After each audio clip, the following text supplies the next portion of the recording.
why you definitely should not share this JD Vance meme. Don't you do it or you will be banned from the US. I'm very curious to see about this. All I've seen is this picture. I heard a little bit about it, but I don't know much about this whole ordeal that went down. This picture? This beautiful picture here. First off, like if someone did this to my face, it would kind of creep me out at first, but it would be pretty funny, I think, right? Not. Are you hoping somebody will do it to your face? I think we have No. Snapchat filters of you looking like this. Yeah, we have some bald ones too. But I mean, we heard some crazy stuff about a Norwegian traveler getting detained or nearly detained and then sent back to Norway because they had.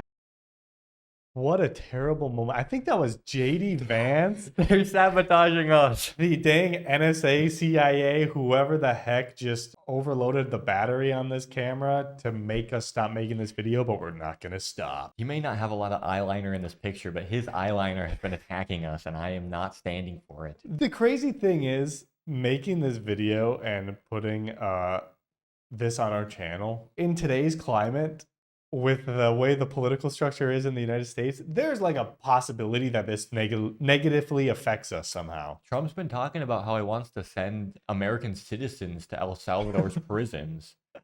It's a crazy place. Freedom of speech is under attack, and let's see what this news segment said about it. About 2 weeks ago, a Norwegian tourist named Mads Mikkelsen, who is not to be confused with the Danish actor from the Jin Urso? Not Jin Urso, the father. Galen Urso? Yeah. James Bond and Marvel movies, landed in Newark Airport.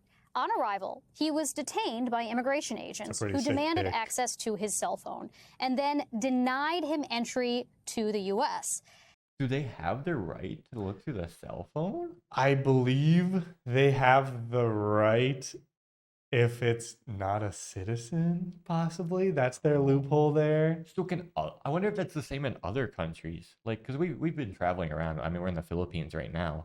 I wonder if there's like a law here, too, where they can go through your phone. That seems so unnecessary. We've gone through so many immigrations in so many countries.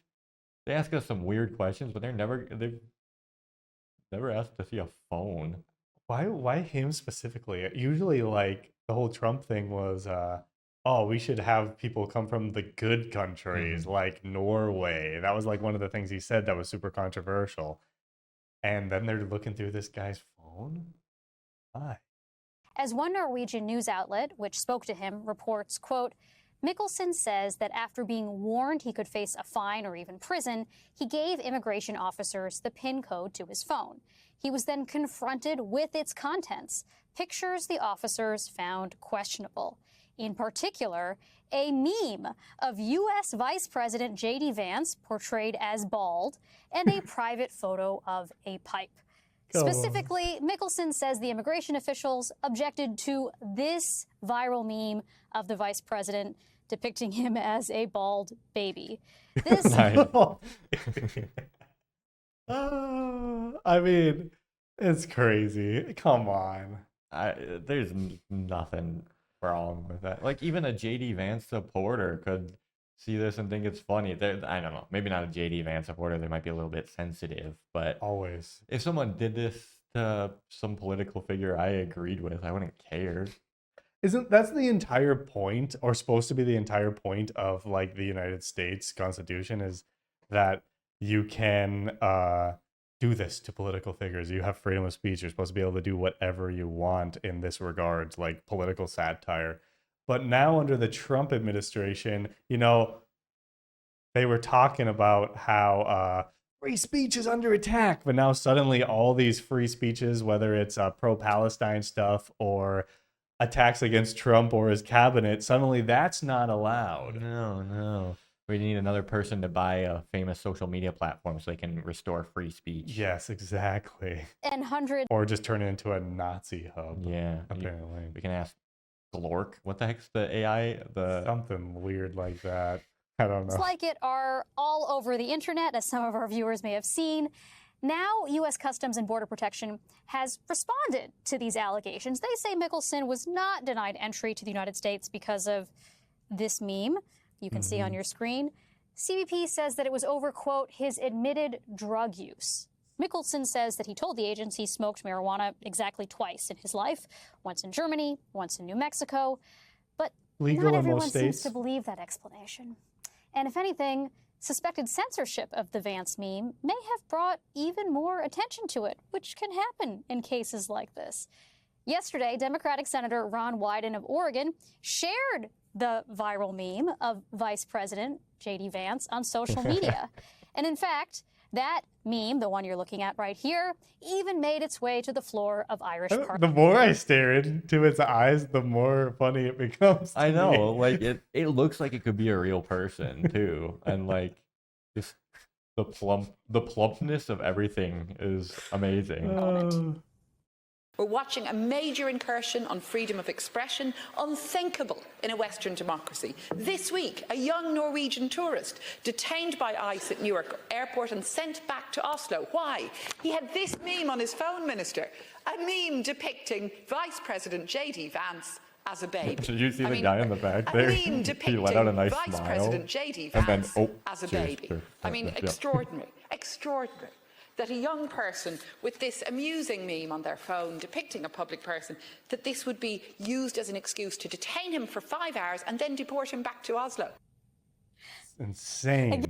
That's such an insane thing. The United States has just become a clown show. Newark's in New Jersey, right? Yeah. Is That's weed the one where all the- legal in Probably. New Jersey? New Jersey, I would think so. So if that is their reason, why would they send him back if weed's literally legal in the state that he was flying to? I don't know. And it wasn't that And he like, did it twice. wasn't Trump saying that he was going to legalize weed federally too? Yeah, I don't know. And Newark also, just to add more to such a great airport, is also the place where planes keep getting messed up Oh, yeah. and they lose traffic controller signals and stuff. It's pretty scary, the United States. I mean, not necessarily for us because we are citizens, but they're kind of, the Trump administration is kind of using like they're getting conspicuous with their political language, I guess, where they're kind of getting to the point where they're saying, oh, since green card holders also aren't citizens, they don't get the rights of the Constitution either. Yeah, and then it's going to be two people who are naturalized or Yeah. and even they're doing the birthright citizenship stuff. It's like, oh, but your parents aren't citizens. Oh. So what is even a citizen anymore at that point? You have to be a white person, Yeah. or white or black, it seems like, are the ones that they're like, okay, these are Americans, but anyone Yeah, else. and you have to have been there your whole life. Yeah. It's so weird. They're starting to say they're going to denaturalize the new mayor of New York, too, or Yeah.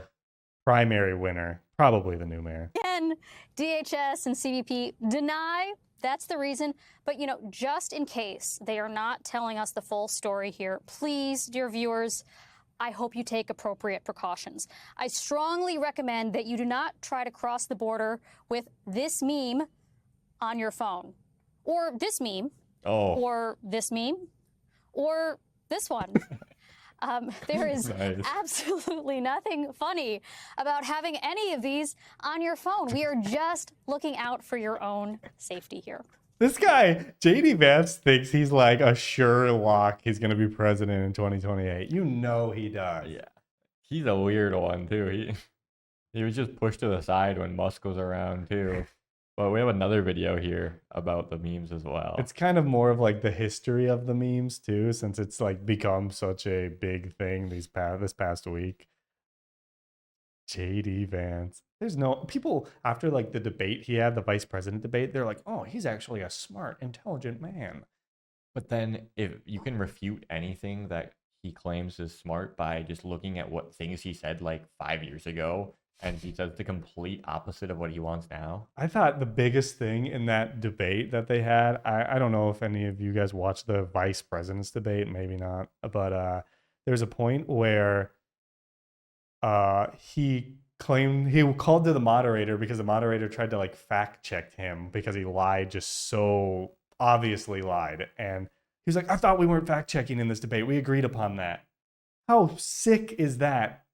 that's something they have to agree upon, is they're not going to fact check their lies. That's something that maybe should be required. Yeah, you'd think so. But let's check out the history of the JD Vance memes here. Since Trump and JD Vance live streamed an argument with Zelensky in the White House, it seems like it's become an That was absolute super media cringe, circus. too. There was drama and arguing, and it felt like an episode of exaggerated reality TV as the verbal sparring came through thick and fast. It's clear Trump and Vance are not happy with Zelensky and wanted him to know it too. Vance asked Zelensky if he had said thank you once, and as a result, many on the internet are depicting him as a bit of a baby. This is off the back of JD Vance edits that already make him look extremely young, as I they like riff the on one his in the Senate bottom left there. He's so content with his all of his just berating of a person under attack, their country under attack, and he's just so content with it. Oh. a portrait and make memes out of his existence. This began with Dave McNamee 3000 late last year, as he wrote, "For every 100 likes, I will turn JD Vance into a progressively apple-cheeked baby." At this stage, it seems like JD Vance Baby face edits are kind of becoming like the rare Pepes of old. People are sharing and storing huge amounts of data, all of which consists of pictures of the guy in different shapes and sizes to the point that it's getting quite surreal. Plus, there's a picture of the Ukrainian ambassador with her head in her hands that's become a meme too, as it seems to represent the breaking down of relations between the two countries. This is mostly how political discourse between regular people appears to be generated in 2025. It's not through slow, thoughtful discussion said after thank weighing you up all the once. The White House posts some like unhinged crap. Like there's some crazy stuff they post. They posted some of those like Trump like AI memes on there. They post some crazy stuff. Who's in control of this? I don't know. Who thinks this is cool? facts and figures, it's fast I can't even tell if this is real or not. I don't anymore. know. I don't know what he looks like anymore. paced sledging accompanied by images and clips taken from key moments handpicked to go viral. The manner in which Trump and Vance communicated with Zelensky demonstrates this change, as live streaming from the Oval Office is very much a purposeful choice to give the moment as much attention as possible, and the fact that they went hard at the Ukrainian president means they wanted it to be dramatic and heated too. You can Despite tell went based hard off at the- like the body language here. Crossed arms is always like, oh, defensive. Like he's defending everything, and then look at them on the attack, both leaning forward, like ready to just strike. Trump's just kind of, his face is like, he's just telling you the hard truth, Zelensky. Yeah. Listen. You just gotta deal with it, man. And then the worst part of this whole interaction here is when that The weirdo guy. Max News or whatever, Newsmax guy just started chirping in. You're not wearing a suit, dude. Who are you? I hate that guy Ukrainian so president much. means they wanted it to be dramatic and heated too. Despite the conversation meaning to be about striking a deal between the two countries, perhaps this was simply the precursor to justify the announcement of no aid from the United States to the Ukraine, as the highly publicized event and memes made sure the world knew an argument happened between the two leaders. In short, the "you didn't even say thank you" memes are representative of the thick and fast political discourse in 2025, as speculation reigns regarding what will happen next, as the international relations atmosphere becomes increasingly surreal and detached from the comparatively slow conversations traditionally broadcast in the past. What meme would you guys like me to give a lesson in next? All Let me right, know. learning about the history of the meme now too. The baby-faced JD Vance meme. Something about that, just hearing the story about the Norwegian guy, I don't know if it's my problem with authority or what, but when I return to the US, I'm going to make that my screensaver and hope they ask to see my phone just to see how they react. We were thinking about printing a picture and putting it up on the wall before this video just to have it there. I just want the Homeland Security to see this picture over and over and connect it to me personally. You can be a harbinger of a good change to the U.S. Yes. if you get arrested unjustly, and then we got to make a big deal out of it. Thanks for watching, everybody. What do you think about this meme? Or let us know down in the comments below. Is America the empire in decline that will finally fall after this administration? Maybe. Will this be Trump's 10th failed business? Probably. Thanks for watching. See you in the next one. Bye.